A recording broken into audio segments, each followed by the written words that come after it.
So yeah, they beat her bad. I mean, she's missing a tooth. She's all lumped up in the face, looking like Martin Lawrence when he fought Hitman Tommy Hearns. And yeah, man, she had to go crawling back to her uncle, and which I thought was also hilarious too. Uncle was like, "Damn it, man! Now I gotta go ahead and come out of retirement, and I gotta catch me a body." You know what I'm saying? And shoot, I ain't catch a body in like since '03. You breaking my 20-year streak. So.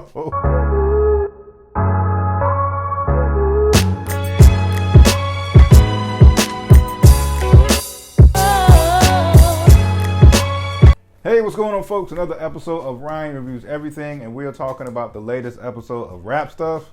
I know the episode's dropping a little late, but hey, juggling some things on a personal level, but you didn't come here for that.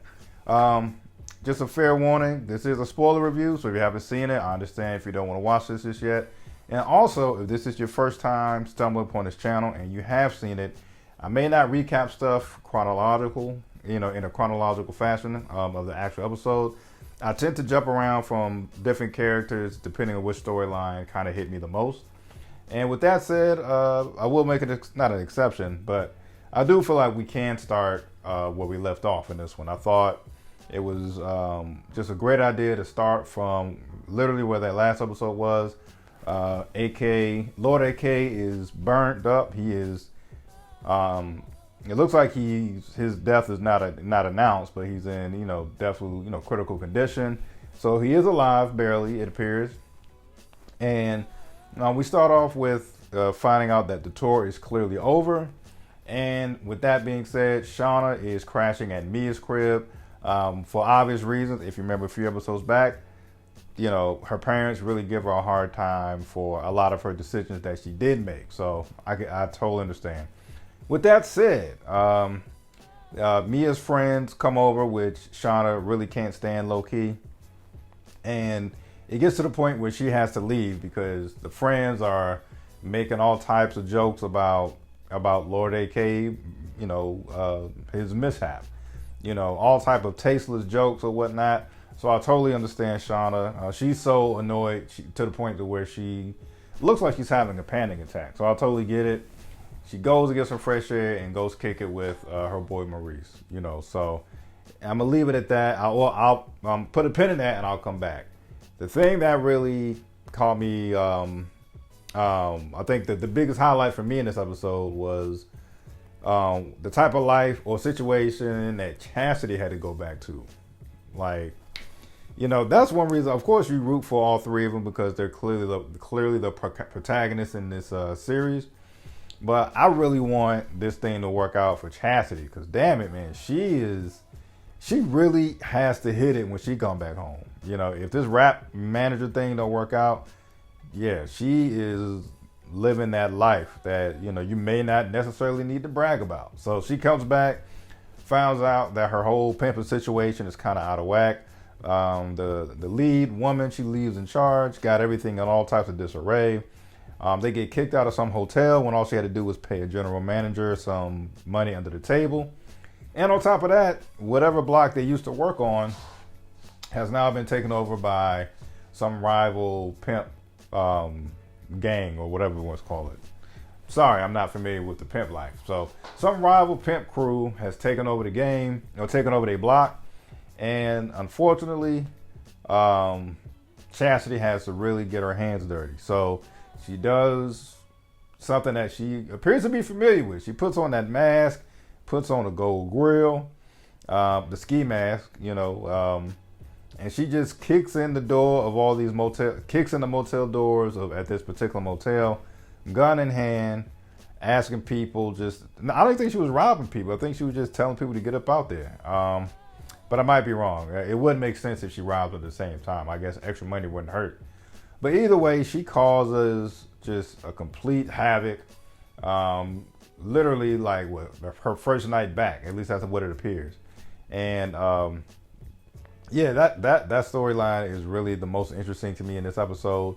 And almost like clockwork, retaliation comes. We definitely see the rival pimp guy, who I'm sorry, he looks like he's related to Ice-T. Like, I thought it was Ice-T at first from like a very lazy glance, but if it's, you know, they got to be Ice-T's nephew or somebody. And if he's not related to Ice-T, he needs to go ahead and, you know, if there's ever some type of biopic, get that guy. Because that guy was almost spitting image of Ice-T. Anyway, they give her, they beat the brakes off of Chastity, you know, for even violating them like that with the whole gun in hand. There was one funny line, just rewind a little bit. I did like the line when she caught the reverse role play situation. Hey, pull out and get out. I think I'm going to title the episode that. So yeah, they beat her bad. I mean, she's missing a tooth. She's all lumped up in the face, looking like Martin Lawrence when he fought Hitman Tommy Hearns. And yeah, man, she had to go crawling back to her uncle, and which I thought was also hilarious too. Uncle is like, damn it, man, now I got to go ahead and come out of retirement and I got to catch me a body, you know what I'm saying? And shoot, I ain't catch a body in like since '03. You break him up 20-year streak. So, you know, I thought that was also interesting as well. And that's actually how the episode ends. Once again, I know I jump around. You know, Unc and Chastity, they ride to the spot. Unc comes up with like some friendly vibes. Next, you know, beats the hell out of the Ice-T variant and shoots him. You know, catches a body and says, "Yeah, you got your block back." The thing that I am now worried about for Chastity's sake is some type of get back. You know how these things go. You know, y'all take one of mine, I gotta take one of yours. So, you know, it's not gonna surprise me if somebody from this rival crew comes back at Chastity, or maybe comes back at the uncle.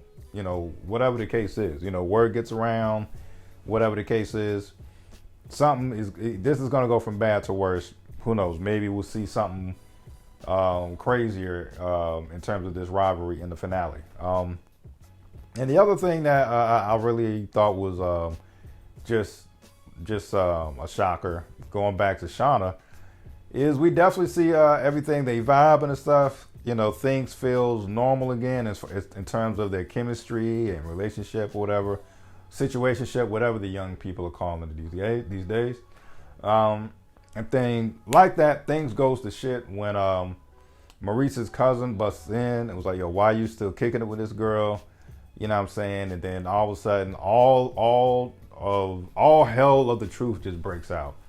You know, Maurice lets him know, like, well, shoot, I know you're gonna choose me before you, and this and the third. The cousin gets so upset, he drops a bombshell before he leaves, talking about, hey, you know, he was recording y'all conversations, right? And then he's out. Just that's probably some of the most messiest stuff you ever see. I'm gonna just drop this bomb, and I'm gonna just make my dramatic exit.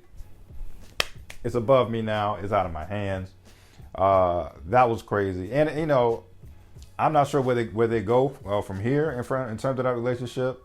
You know, but I think you can't come back from that. You can't come back from secretly recording my conversation if we're talking.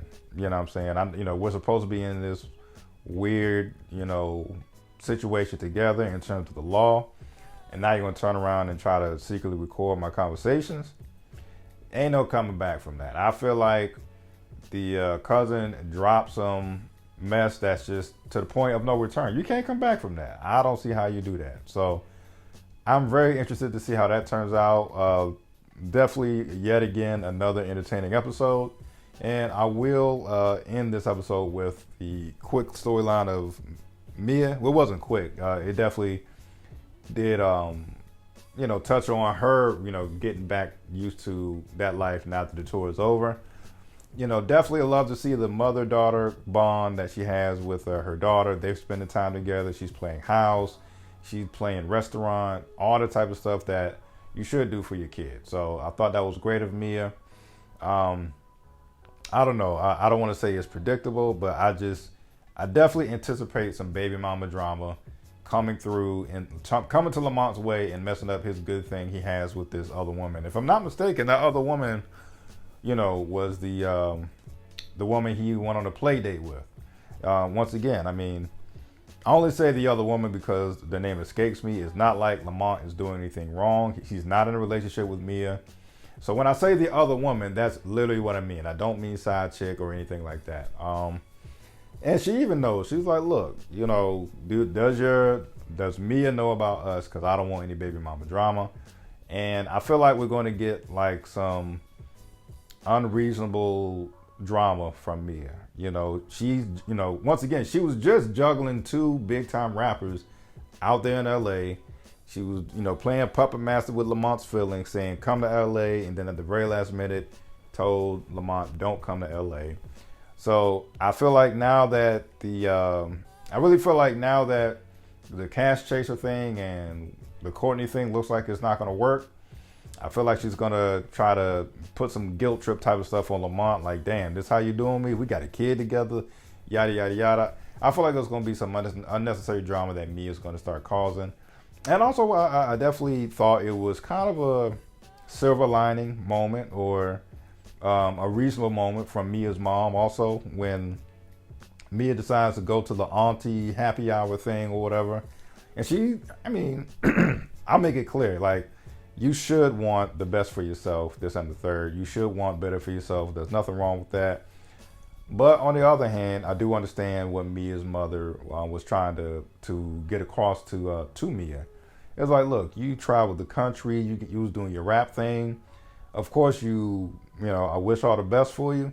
But sometimes in certain situations, not saying settle. I don't think she was trying to say settle, but in certain situations, it's okay to just appreciate what you got at the moment. Just appreciate the now. Just appreciate, what you're dealing with at the moment. Mia, thankfully, it's not like she's homeless. It's not like she has to sleep in the car like what Chastity did last season.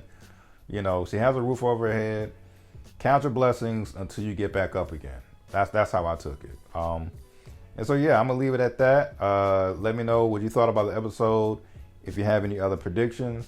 And in terms of me, I am excited for the next episode. If you stayed and watched the previews, it does look like this manager that Chastity came across at the Billboard party does, circle back to a possible interest meeting. Therefore, trying to possibly sign Shawna and Mia. So I'm excited about that. Hopefully that goes somewhere.